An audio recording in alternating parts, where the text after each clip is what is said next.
Josh, how are you doing? Hey Gil, I'm doing good, brother. It's so good to see you. I'm happy you are here on this call. I'm actually very excited to speak with you. I think your story is very powerful and inspiring, and I think if it can even help one person, I think it will be tremendously powerful. And I'm hoping that with our conversation, we may be able to inspire others who may be thinking of doing something for themselves. So, thank you for your time and for joining us here today. It's my pleasure. Josh, just for those who may not know you, if you don't mind, can you just introduce yourself? Just tell us a little bit about who you are, where you are, your profession. Sure. My name is Josh Sanders, and I am a Latin dancer. I'm from Buffalo, and I teach middle school. I've been a teacher for the past few years, and my passion is helping young people, other than going dancing as much as I possibly can. But I really like seeing that spark in people and seeing what motivates them. I feel like in my life, it was a huge motivation to find people that really inspired me. And if I can do that even a little bit, and sort of like you said to me many times, if I can just reach one person and help one person with my story and insights, then that means the world. So um, that's a little bit about me. Thank you, Josh. If we can just go back a little bit, can you describe to us what you were struggling with before coming on to the program? What are the things that were giving you trouble or holding you back, so to speak? Yeah. In one word, consistency. So it's interesting because I've been a coach, a teacher. Um, I've worked for the government and I've done a lot of things I feel like for my local community. And one of the foremost things I always try to put out there is, reliability and consistency.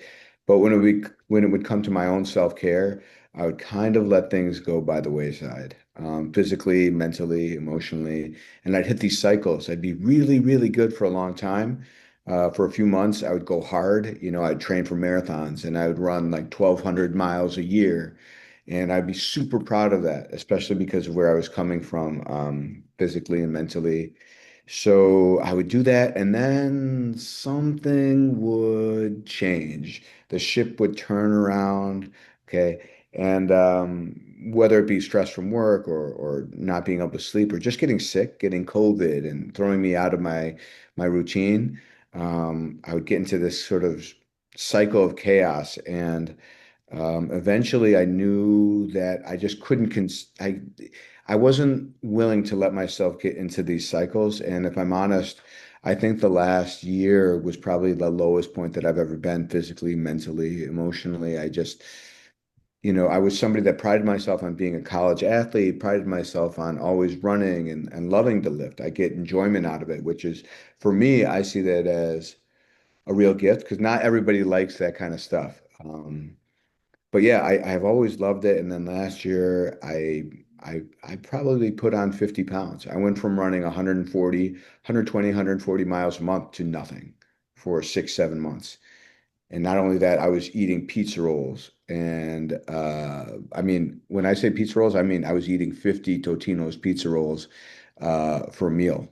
And I would eat Chipotle in addition to that. And I would, not that Chipotle is bad, but I would just fill myself with as much as I could um, to kind of fight my feelings. Thanks, Josh. Thank you for opening up with that and being transparent. I know it's not always easy to talk about these things, but again, I believe there's many of us who have encountered this or are going through it. So just hearing it from you, I think is can be immensely powerful for those who may just be kind of on the sidelines and or feeling stuck and not sure what to do. Um, so for you, Josh, how did you find out about me and the program? Well, first of all, we've known each other for a long time. And when I say no, I mean I would go dancing in Toronto and we'd see each other occasionally. And before that, I remember you running the Toronto International Bachata Congress, and that was one of my favorite events. So seeing you and some people from back in the day, it was always a nice thing to see. There's sort of a thing in Latin dancing where you see people, but you don't connect. You don't really get to know each other. So anyway, I guess we'd been acquaintances for a long time, and I've seen your social media posts, and they always spoke to me. And I was like, well, that's great. I should do this. I even spoke with a friend of mine 7, 8 years ago, and we said, we're definitely going to do this. We gotta go for it. And I don't want to make it a gender thing, but as kind of guys, we looked at each other and we were like, no, we got this. We just didn't. We A dream deferred. We put it off, and I would get into shape again, and I'd be like, yeah, I can do it myself. Diet and exercise, baby. And I would fall off. And then I'd say, ooh, maybe it's time to talk to Gil. So long story short, we bumped into each other at Salsa St. Clair. And one of my friends, if I'm honest, pushed me and said, hey, this is the time. The time is now. And I said, you know what? What could a conversation hurt? There's no problem with just saying, hey, and I've been thinking about maybe doing your program. And so I think that's kind of what set it off. Um, to be honest, if we didn't have that fateful bumping into each other, I don't know that I would have had the self-realization or guts to just reach out to you. So it was kind of a little bit of faith and a little bit of me saying, okay, this is it. Right. Yeah, that was very interesting. And it was, I wasn't even intending to walk in that path. And we just so happened to bump into each other. And I'm glad that we did. And I think that that realization or even just taking that first step, which is often the hardest thing, just to reach out and say, you know what, can we have a chat? And that's all it was, right? At that time, it was just a chat. There was no commitment or anything. And they said, yeah, absolutely. Let's have a chat. Let's see what's going on. What is it that you're going through? What are your goals? And can I even actually help you? So I think just the start, that was kind of the catalyst, just that start in getting the wheels in motion. So it was really, really great to see that happen. And of course, fast forward to today, currently, as of this video, working now 12 weeks from then. You're down over 30 pounds, which is amazing, of course. But as I was tell everyone, the weight loss, of course, we love that, but there's so much more to weight loss than it's just a number, right? It's often because anyone can lose weight. They can do things like extreme stuff and depriving themselves. So I'd like to hear from you, if possible, Josh. Can you speak on your experience on the program and perhaps what was different about it to you? Like, what were your expectations? Did it fall through with your expectations? Can you speak about your experience in general? Yes, sir. So, first of all, I wish I could find the words to say everything. I feel like no matter what I say, won't do it justice because it's really an experiential thing. It's something that you really have to do yourself. For me, the biggest um, takeaway was sort of the idea that a lot of people have grit is the way to get through things, right? Brute force. I had this idea that just suck it up, come on. The voice in my head, the Josh that would speak to myself would say, just do it, come on. And excuse my French, but I would say, don't be a pussy, you know?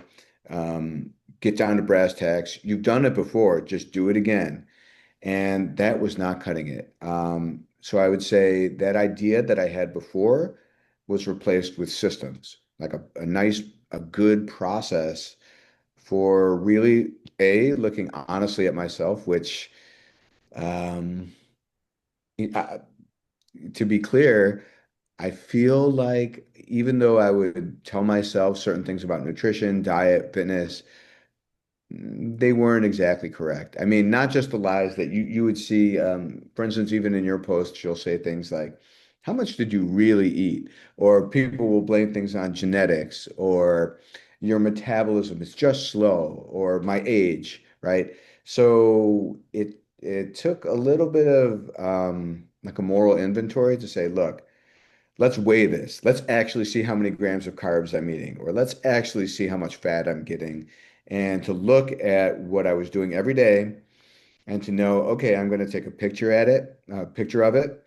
I'm going to look at it and I'm going to submit it. And, this is for me. So ultimately, who am I really cheating at the end of the day, right? So my experience on the program was really just putting together a process that was one, not, it wasn't beating myself up. It wasn't just, I think sometimes people take the easy way out, or at least I would, and I would look at myself and say, oh, you know, today sucked. You just sucked. You're bad, right? I think that's the easy way out because it's not looking at the problem with clarity. If you can look at the problem and you can see what you're actually doing rather than just saying this sucked. Well, what sucked, right? What did you do that wasn't in keeping with the system of health, right?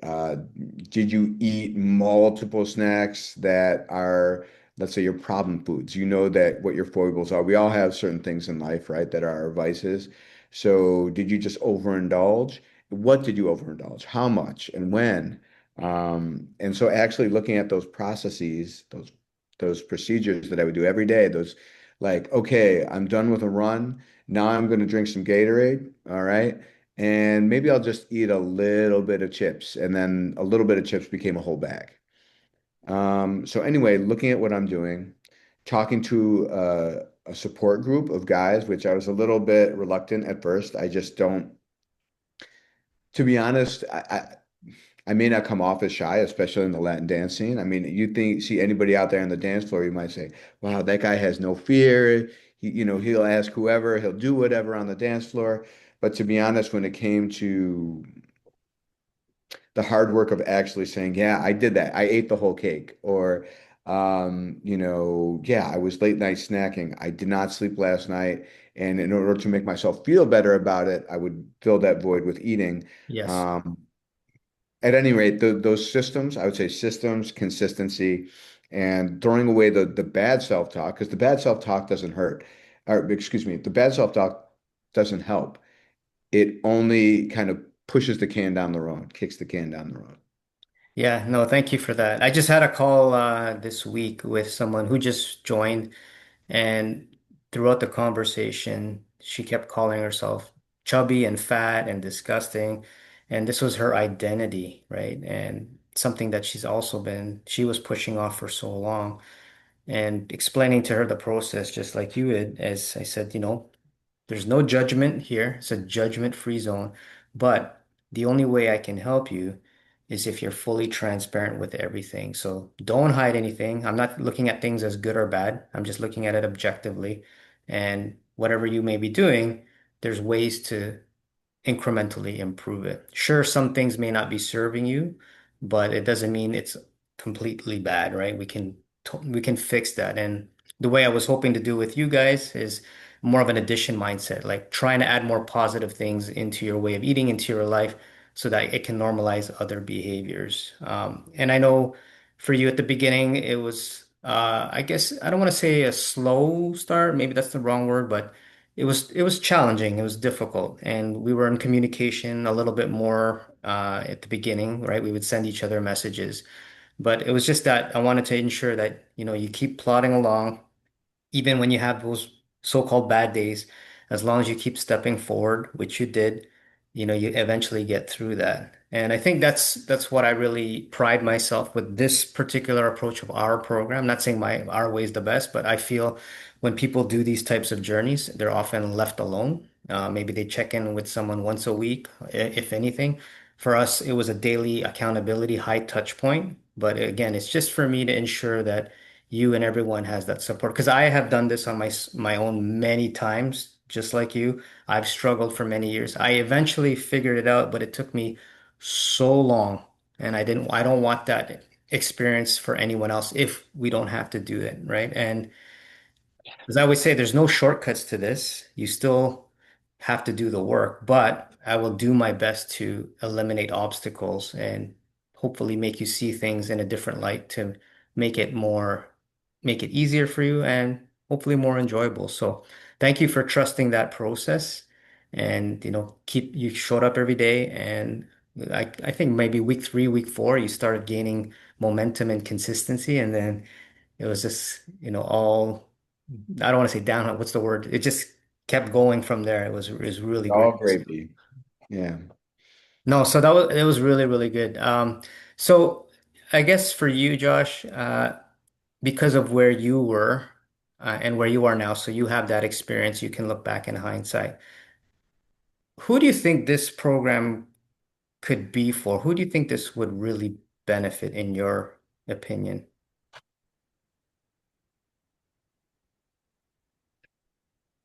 Without overstating it, I honestly think these systems, the self-talk, building healthy habits, it's really for everybody. Okay. If you already have a healthy system, it can only be improved by looking at it clinically. And when I say clinically, I mean just being real with it every day. Um, and you say we spoke daily. I feel like it was even more than that because every meal there would be a like, hey Josh, why don't you buffer in some oil? Oh, I didn't think about that. Why don't you maybe you could eat more of this? And I would say the protein front loading, drinking water, doing things that you need to do before you get to the things that you want to do. I mean, a lot of real lessons for life that I think everybody could benefit from. If you don't have an issue with weight loss, if you don't have an issue with getting more fit, maybe it doesn't serve you now. But I honestly I can't think of anybody that this program couldn't serve because for me, the biggest part of it was the emotional, the self-talk. I mean, it's the journey that's under the journey that everything else that we're doing. Yeah, rather than looking at myself and be like, man, I hate myself, and getting into that shame spiral of, I hate myself, let's eat more food. Oh, I'm disgusting, let's do it again. Um, and just getting on that upward spiral of, okay, we did this. Let's move forward. Let's not blame myself for the past, but how am I gonna set responsibility for myself and actually doing what I got to do? So really, I think it's for everybody. Anybody that feels like you're stuck, that feels like you can't get out of your own systems, your unhealthy things, that whatever it may be, snacking or just a sedentary lifestyle. For me, we talked about diet, but I was only getting like 1,000 steps a day. And I hadn't realized that because in my life prior, I was a runner and I danced. So I never even thought about how many steps I'm going to get in a day. I took it for granted. I'm going to get 900 calories no matter what a day. And then to go from that to, let's say I was getting maybe 100, 200 active calories of burning stuff a day. It's the little things that we don't notice about ourselves that it always helps to have a coach. And as far as you, as my coach, like you said, I never felt judged. I never felt like this was something too arduous. It was just something that, okay, every day, uh, as you once said, it's doing the bare ass minimum, doing what serves you to get through the day. And it may not be perfect. Like you often say, your diet is no better than, in fact, your diet is sometimes worse than everybody else's on the program, but you're there every day. You show up. So I hope that wasn't too rambling, but those are a couple of my thoughts as to who could benefit.